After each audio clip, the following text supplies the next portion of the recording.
Hey friend, and welcome back to the channel. Today I'm really excited to highlight a truly strange and atmospheric relic from the early days of CD-based horror.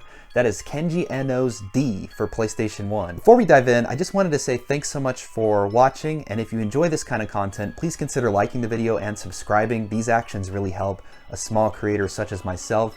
And I'd also love to hear your thoughts on the video and have your support in the future ones as well. So I actually came across D just a couple of years back. I was watching a video of PlayStation 1 gameplay compilation, which basically takes you through the entire library of the PS1 and kind of shows off the titles and little bite-sized highlights. And D was in there, and when I saw gameplay for it, the visual style and the aesthetics immediately stood out to me and made me curious about what exactly is this game, and that kind of sent me down this rabbit hole where I eventually was able to land a physical copy, this very cool long box in my collection, and so I'm really excited to have it. And D is kind of a strange game through and through. So the story kind of centers around a young woman named Laura Harris, and she's been summoned to a hospital where her father has reportedly gone on a violent rampage. And what follows is this very surreal psychological descent into a nightmarish world that blurs the line between reality and hallucinations. D was originally released in Japan in December of 1995 for the PlayStation, with a North American and European release following in March of 1996. And the game was developed by Warp, which was a studio founded by Kenji Eno. He's kind of like an auteur of sorts in the Japanese game industry, and Kenji passed away not too many years back. And I recently watched a really great documentary which kind of inspired me to tackle this game finally, since I've had it a while, about him and his life, and it was released on YouTube. It's called Memories of Kenji Eno, from the channel Archipel, I think is how it's pronounced. And it's a really interesting documentary. I think it's definitely worth a watch, and kind of gives you a little highlight into Kenji's life and Warp Studio and his games. Warp would later go on to create some other experimental titles, including Enemy Zero and D2. Both are spiritual successors to D, of course, and the game was published by Acclaim Entertainment. I don't see the name Acclaim too much kind of brought up in today's discussion, but Acclaim was a huge company known for a wide range of titles, everything from Turok to Mortal Kombat ports that they were doing in the 90s, which is just, it's so cool to kind of be back there and see that publisher on a game I'm playing. The development of D is almost as fascinating and legendary as the game itself. So Kenji Eno, he was fearing censorship due to the game's kind of more disturbing content. So he actually ended up submitting a clean version of the title to the publisher for approval. And then once they had greenlit it, he secretly swapped it with this more uncensored, uncut version of the game that was a bit more to his style. And that was ultimately the version that went into manufacturing. And so that kind of rebellious spirit is something Kenji Eno really had to both his games and his personality. It's kind of weird, it's a little bold, doesn't care if it makes you uncomfortable, and I think that that's a big definition of his career and the style of games he was making. And yes, D was no exception to these archetypes. I mean, a big part of the game is just how experimental it was from the get-go. The title is done doing full motion video style technology, FMV, which was becoming more common and popular during the early CD era of gaming, because all of a sudden developers had access to so much more memory space to attempt to create these high quality productions.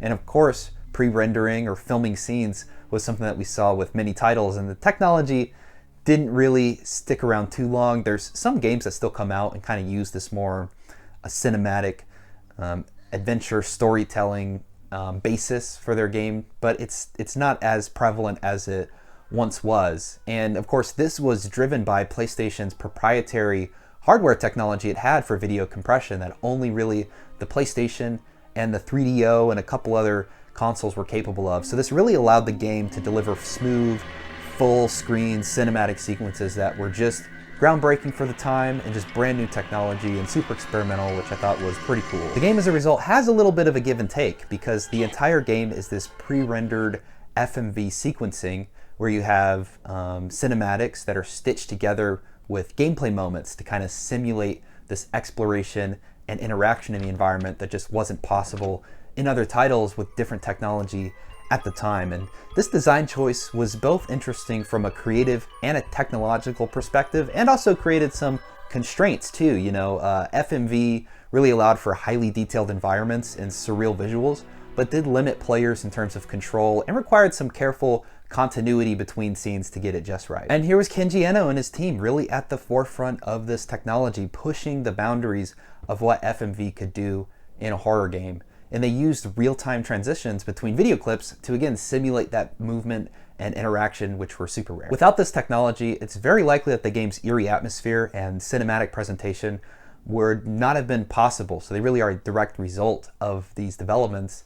And even though it came with some trade-offs like slower navigation and occasional audio glitches, which I'll touch on a little bit more due to screen and scene transitions, I did want to call out too that though I did talk a lot about the PlayStation version, because that's the version we're covering today, D did actually also come out on the 3DO, and the 3DO is really the ultimate version of the title since it had a bit less compression in that version to the overall rendered sequences, but either of these are pretty rare to see in the wild, so I was excited to get my hands on it, and also excited now to kind of dive a little bit deeper into the game and share with you my thoughts having completed D. The story in D opens with Laura arriving at a hospital only to be pulled into a bizarre, kind of alternate reality, and from there she explores this gothic, castle-like environment, uncovering these cryptic clues about her father's past and the nature of the world she's trapped in. As you progress, you will encounter surreal kind of imagery and unsettling discoveries like bodies in rooms, strange visions, a growing sense of something being deeply wrong.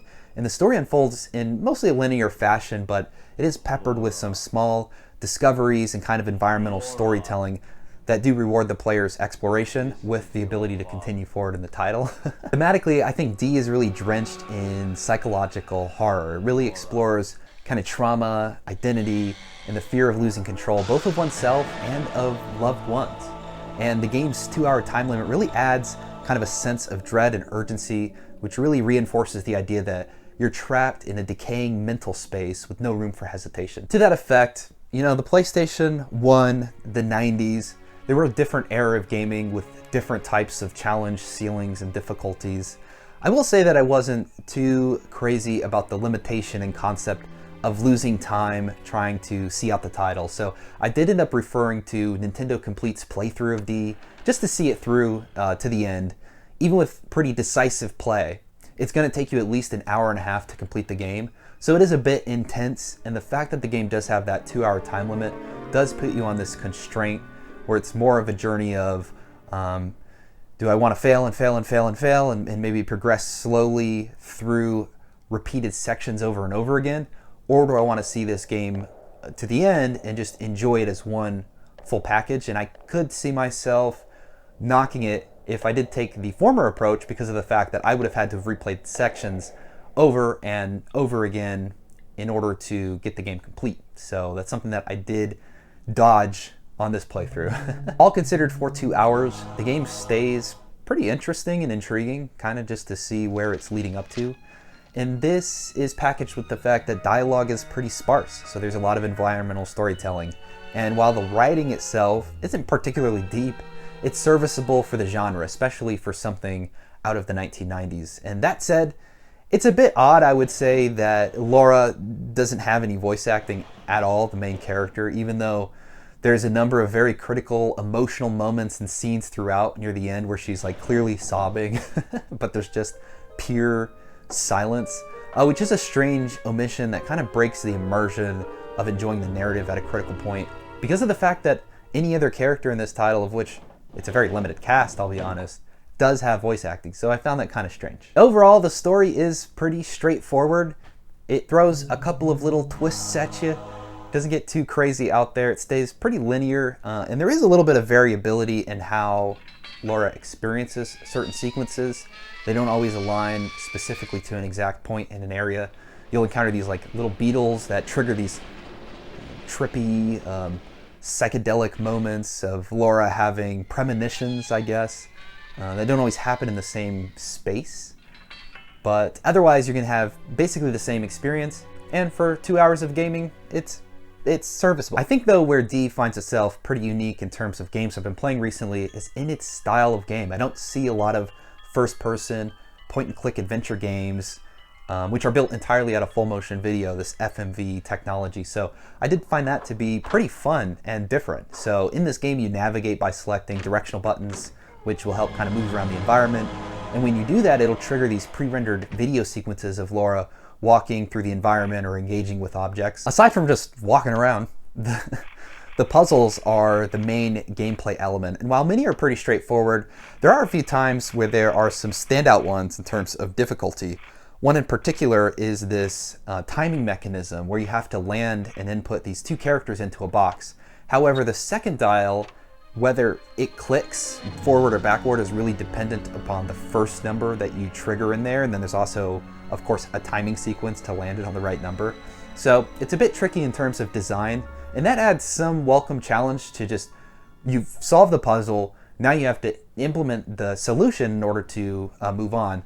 But again, this is a little stressful if you are playing this purely for completing the game, as opposed to doing a pure exploratory blind playthrough. I find it really impressive that once upon a time, people who were playing these types of titles doing that, they probably spent hours and hours combing through areas in D, trying to find a solution or to move forward, only then lose their progress and have to do it again so that they can try the latter section.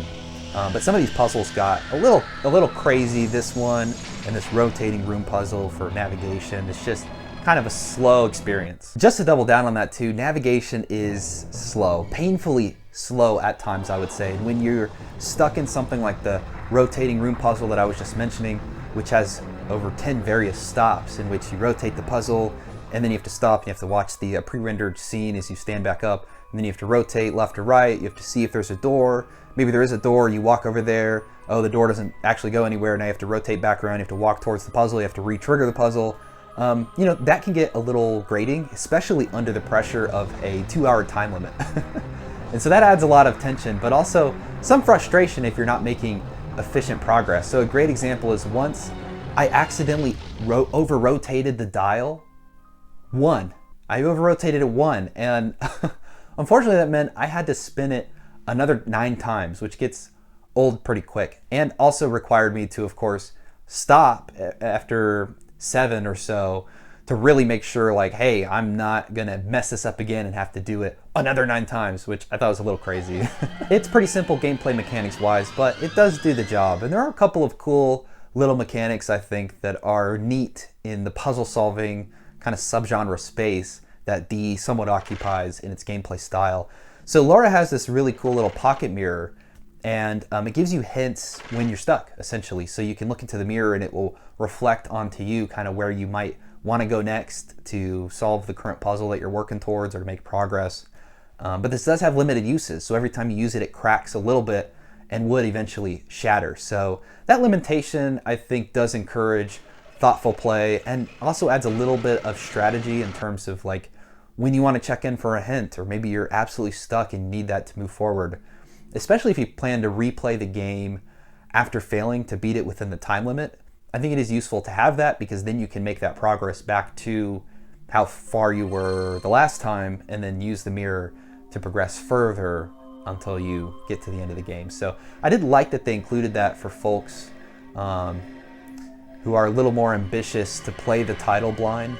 So it was kind of a cool little thing. It's something I wanted to call out in terms of not so many games get these puzzle items kind of built into them. I know too that I've called out this time limit mechanic quite a bit, but to pepper on top of that, the game literally has no save function. So the moment you boot it up and start play, that timeline is going. You have 2 hours and that's really it. And you have to reset the console otherwise or give it another try. Game over no matter what. If you have to go, that's just too bad for you. You're going to complete it next time. So you really have to complete it in a one sitting experience. And while it's not a long game, the risk of failing sucks. The risk of something coming up that you just have to put the controller aside for and come back to, that kind of sucks and can add a lot of tension since mistakes are pretty costly.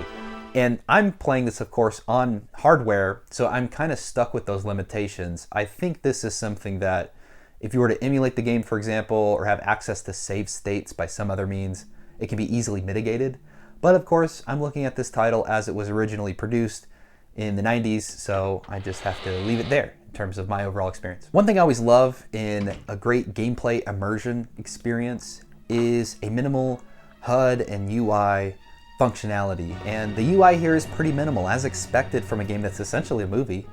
There's no HUD cluttering up the screen, which really helps you maintain immersion. Just flip off all the lights in your house, sit down in front of the TV and just engross yourself in this world. And it really has a lot of atmosphere that allows you to easily do so.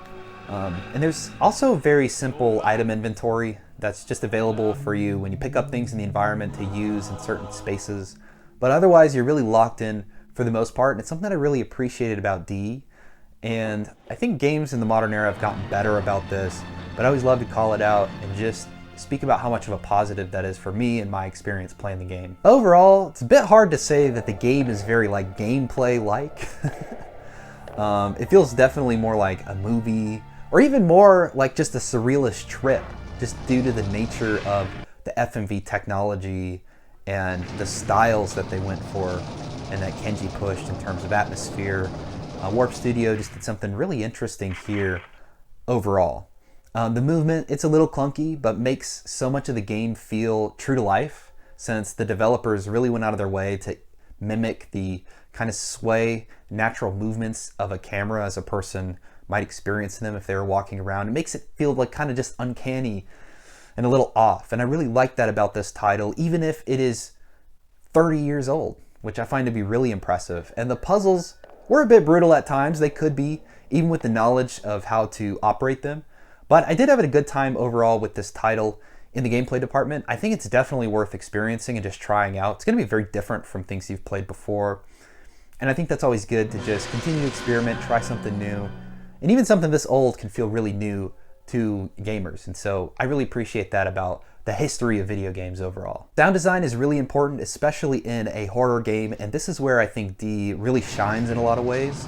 So the environmental sound design, it's phenomenal. There's like these dissonant tones, these eerie drones, these sudden bursts of noise that just make it feel like the game is kind of crawling under your skin. So there's no music for the most part in this title. You're kind of just left with these ambient features of the castle just kind of following you around. And I really love that because, again, it pulls you into the world's immersion. It pulls you in and makes you feel like you're there, part of the experience of exploring the castle in a more real sense. So the music that is here, Kenji Eno, he also composed it. So I thought that was pretty cool. That was what he originally got into the game industry doing, was kind of working as an arranger and composer on games. So that was pretty cool. You kind of get this full Kenji Eno package. It's trippy. It's unpredictable. It's got these like strange screams or string stabs kind of echoing in the air that come and go without warning. It's a really weird game, and the sound design I think really leans into that hard and just overall pulls the player into its world. I think they did a really great job with that. There is also a little bit of old school era cheese that I love. These funny little audio cues that you only expect from like older adventure games, where when you solve a puzzle or you make a discovery, they just come about and they're like just these little funny audio cues, and they're oddly satisfying. And so they give you this little dopamine hit that says, hey, you're on the right track. And I appreciate those little aspects of the title.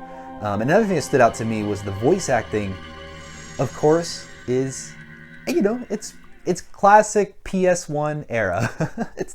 It's terrible, but it's in like this hilarious, endearing way that really keeps you entertained. It's really part of the game's charm. It's really part of this era's charm, honestly. And I especially loved my favorite, the floating head, who randomly appears a few times throughout the game, and you're going to see in the gameplay here, trying to get Laura's attention. And it'll go, Laura, Laura, Laura. And you just, you can just hear how like annoyed he is. He's like, dude, Laura, pay attention to me. So he gets so frustrated in having trouble getting Laura's attention. I just thought that was funny. And of course, you're seeing Laura and she's like totally missing his cues. Like, what is going on? Even the 4th or 5th time it happens in the game, she still seems absolutely boggled.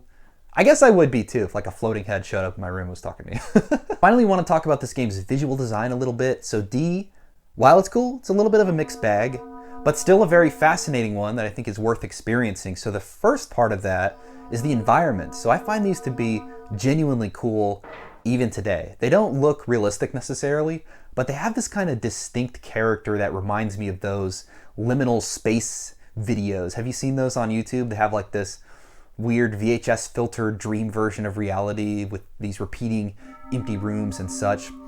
It's uncanny, it's eerie, but really in the best of ways. And only this console generation, I think, was really committed to making this a reality, since FMV, of course, was a new concept at the time, and folks were just trying new things out. They had budgets for it. They could get a little weird and experimental, and D was a great example of that. So there are modern titles, of course, that do these kind of things, especially in that more VHS space, and we see it more professionally. But here it feels truly experimental from the top to bottom, and I really like that about the title, and kind of gives me more perspective on this style of the horror genre overall, which I liked. Now, on the other hand, I do have to say that the character models are just not so great. I think they're pretty stiff and awkward, even by PS1 standards, and definitely haven't aged well. But there is a subtlety in the animations, like the slight head bobble when Laura moves. I think they add kind of a surprising touch of realism for the time that I did find interesting.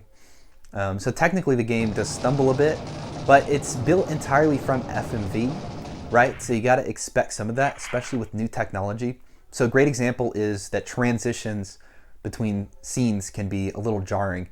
Sometimes, for example, the sound just completely drops out or changes abruptly as you move into a new area, and that's because audio glitches are gonna be present when you're going from pre-rendered cutscene into interactable environment and then into a different environment, and surely those are rendered with different audio cues and sounds in mind. And so that did make for an immersion breaking experience that I wish the team had worked on nailing down a little bit before shipping. But of course, that's feedback 30 years later. Maybe not so much you can do with it, but something I did want to call out in terms of my experience here. Still, though that may be the case, one thing that I do want to shout out is that this game has a working mirror. It's just something that even in 2025 in modern titles, developers still don't really bother with. And I understand the technology implications of it. There's a lot to do. You got to flip the whole world and re-render it backwards in the character's view, which is a lot of power. And of course, this scene is pre-rendered, but it's a pro. I mean, we should be seeing rendered mirrors no matter what in our games. I mean, when I play a video game and the mirror is like this fuzzy, opaque thing you can't see anything through, or it has like this low-res texture just kind of sitting there, no character model or nothing, it's something that always stands out to me. And when I do see the reflection, that stands out to me too. So shout out to a game from 1995 from the defunct Warp Studio for getting it right. Anyway, enough rambling about D. In the time you watch this video, you probably could have played about a third of the game. So I'd recommend to go just give it a try.